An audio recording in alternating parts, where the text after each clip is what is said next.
Hi guys, welcome back to सरकारी नौकरी वाले बाबा। I am Dhananjay. बहुत से ऐसे स्टूडेंट हैं जो कहीं ना कहीं कंफ्यूज रहते हैं कि सर बैंक क्लर्क को चुना जाए या एलआईसी असिस्टेंट को चुना जाए, क्योंकि एलआईसी असिस्टेंट का आपका नोटिफिकेशन आपका अप्रैल में आ रहा है और कहीं ना कहीं जितने भी स्टूडेंट जो बैंक में एज ए क्लर्क सेलेक्ट भी हो जाते हैं वो कहीं ना कहीं अदर फॉर्म्स भी भरते हैं क्योंकि उनको एक अंदर से सेटिस्फेक्शन नहीं हो पाता है। तो यहाँ पर मैं आपको डिफरेंस मैं बताऊंगा कि जो भी स्टूडेंट जो तैयारी कर रहे हैं उनको ये पता चल सके कि हमें किस जॉब को चूज करना है और किस जॉब को छोड़ना है। लेकिन ये सारी चीजें जो है वो आपके ऊपर डिपेंड करती हैं, क्योंकि आप क्या सोचते हो, किस जॉब के बारे में आपको क्या अच्छा लगता है वो आपको ही पता है। और ये सारी चीजों पे आप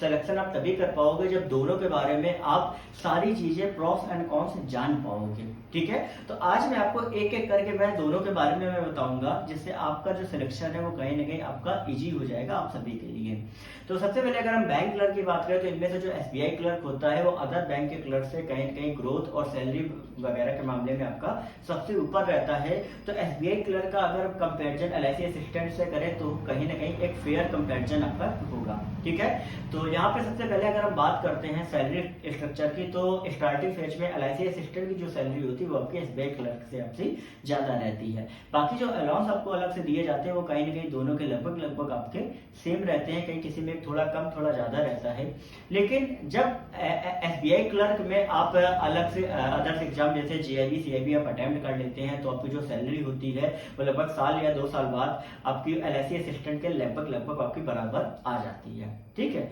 लेकिन अगर हम बात करते हैं जब ग्रोथ की, तो ग्रोथ में आपका एलआईसी असिस्टेंट जो है वो एसबीआई क्लर्क से काफी पीछे हो जाता है, क्योंकि एसबीआई क्लर्क में आप जब इंटरनल एग्जाम्स आप दे देते हो, जेआईबी सीआईबी आप क्लियर कर लेते हो, तो कहीं ना कहीं आप एज ए ट्रेनिंग ऑफिसर जो है वो आप प्रमोट हो जाते हो। ये जो है आपका एज ए पीओ के आपका इक्वल जो है वो आपका पोस्ट है रहती है। ठीक है, लेकिन अगर हम बात करें as compared to SBI clerk, LIC assistant में जो प्रमोशन होते हैं वो कहीं ना कहीं आपके स्लो रहते हैं। पहला जो आपका प्रमोशन होता है वो लगभग आपका 5 से 6 साल में आपका रहता है, depending upon number of vacancy of that post. तो मेरे हिसाब से प्रमोशन और ग्रोथ के मामले में एसबीआई क्लर्क जो है वो आपका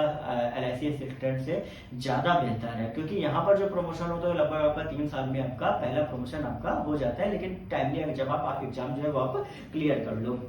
अब यहाँ पे तो एसबीआई क्लर्क आपका कहीं ना कहीं आपको ज्यादा अच्छा लग रहा होगा, लेकिन अभी आगे जो बात आती है वो कहीं ना कहीं आपको चौंकाने वाली लगेगी, और वो ये कि अगर आप किसी भी एग्जाम की तैयारी कर रहे हो, मान लो आप चाहते हो कि मैं यूपीएससी की तैयारी करूं, मैं SSC CGL LIC WO ESIC SSO या आरबीआई ग्रेड पी की अगर आप तैयारी करना चाहते हैं, तो तैयारी के पर्पज से एलआईसी असिस्टेंट की जॉब जो है वो आपके लिए सबसे बेहतर है, क्योंकि एलआईसी असिस्टेंट में आपका इतना वर्क प्रेशर नहीं होता है जितना आपका एसबीआई क्लर्क में रहता है। इवन अगर मैं बात करूं कि एसबीआई क्लर्क में अगर आप एज ए कैशियर आप पोस्टेड हो जाते हो तो कहीं ना कहीं आपके ऊपर प्रेशर ज्यादा होता है, आपको उस टाइम पे ज्यादा ध्यान देना पड़ता है, क्योंकि ब्रांच में जब आप बैठते हो तो लोग इतना प्रेशराइज करते हैं वहां पे खड़े खड़े, कई बार आप खुद को इरिटेट कर लेते हो, आपका नेचर इरिटेट होने लगता है, मतलब अपने आप को इरिटेट करने लगते हो। तो कहीं ना कहीं आपको इन सब चीजों पे ध्यान देना होता है। जब आप घर आते हो तो आपका माइंड जो होता है वो पूरा मतलब एकदम से क्रैश हो जाता है, समझ में नहीं आता कि आपको आगे पढ़ना चाहिए नहीं पढ़ना चाहिए, आपको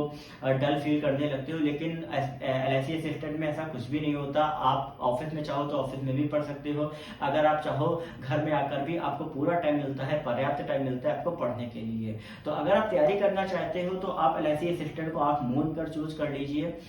अगर हम बात करें वर्किंग आवर्स की तो लगभग दोनों के वर्किंग आवर्स जो है वो आपके सेम रहते हैं, लेकिन अगर बात करें कि बीच में अगर मान लो अगर आपको कुछ टाइम निकालना है या कुछ है तो एलआईसी असिस्टेंट में आप इजीली आप टाइम निकाल सकते हो, लेकिन एसबीआई क्लर्क में आप नहीं निकाल पाते हो, क्योंकि अगर आप लंच आवर्स के अलग से अगर आप कहीं उठने चले गए और कोई कस्टमर आके आ गया तो कहीं ना कहीं आपको वहां पर मौजूद रहना ही पड़ेगा, क्योंकि वरना वो कस्टमर ब्रांच मैनेजर के ऊपर प्रेशर बनाता है, तो ब्रांच मैनेजर फिर ओवरऑल आपके ऊपर प्रेशर क्रिएट करता है, जो कहीं ना कहीं आपके लिए थोड़ा सा एक एक हेक्टिक हो जाता है कि बार बार वो चेयर पे बैठे रहो, बार बार वही सिचुएशन बार बार आ जाती है। तो ओवरऑल अगर मैं बात करूं आपसे, तो एलआईसी असिस्टेंट की जॉब आपके लिए तभी आपके लिए बेहतर है जब आपके पास अलग अलग आपके गोल्स हैं, अलग अलग आपके एम्स हैं, आप कुछ बेहतर करना चाहते हो, और साथ ही साथ अगर आपको ये चाहिए कि मुझे घर के नियरेस्ट ब्रांच में पोस्टिंग अगर चाहिए तो आप एलआईसी असिस्टेंट के लिए पूरी तरीके से चले जाइए। लेकिन अगर आप ये चाहते हो कि आपको आगे तैयारी ना करनी पड़े, आपको इसी जॉब में ही आपको अपना फ्यूचर स्पेंड करना है, तो पूरी तरीके से आप एसबीआई क्लर्क को चूज कर सकते हैं। बट फिर भी मैं एक बार बार बार कहूंगा, क्योंकि एसबीआई क्लर्क में आपका प्रेशर ज्यादा होता है। जब एक टाइम पे आपका प्रेशर बढ़ने लगता है तो कहीं ना कहीं आप इरिटेट होने लगते हो, और उसका जो फर्क होता है वो कहीं ना कहीं आपके फैमिली वगैरह पे भी पड़ता है। तो आप कोशिश अगर यही करिए कि अगर आपके पास अभी टाइम है तो बेहतर आप करने की कोशिश करिए, आप यहाँ तक सीमित मत रहिए, क्योंकि अभी आपके पास टाइम है कुछ बेहतर करने का। अगर आपके पास कुछ ज्यादा बचा नहीं है तो आप फिर एसबीआई क्लर्क आप चूज करके, आपका ग्रोथ अच्छा है, सब कुछ है, बट लेकिन वर्कलोड है, तो अगर आप मैनेज कर सकते हो तो आप उसके लिए जा सकते हो। तो यही कुछ ऐसे डिफरेंसेस हैं जो आपका एलआईसी असिस्टेंट और एसबीआई क्लर्क में आपके हैं। बाकी ज्यादा कुछ भी डिफरेंस आपका नहीं रहता है। और बाकी अगर कुछ और भी आपको अगर डाउट है आप कमेंट सेक्शन में लिख के पूछ सकते हैं। बाकी आपका क्या ओपिनियन है, अगर आप सिलेक्टेड हो एसबीआई क्लर्क या एलआईसी असिस्टेंट में, तो आपका इस बारे में आप क्या कहना चाहते हो आप कमेंट सेक्शन में जरूर लिखें। साथ ही साथ आप हमारे टेलीग्राम ग्रुप को आप जरूर ज्वाइन करें, और वीडियो को लाइक करें, चैनल को सब्सक्राइब जरूर करें आगे आने वाली अपडेट्स के लिए। ओके।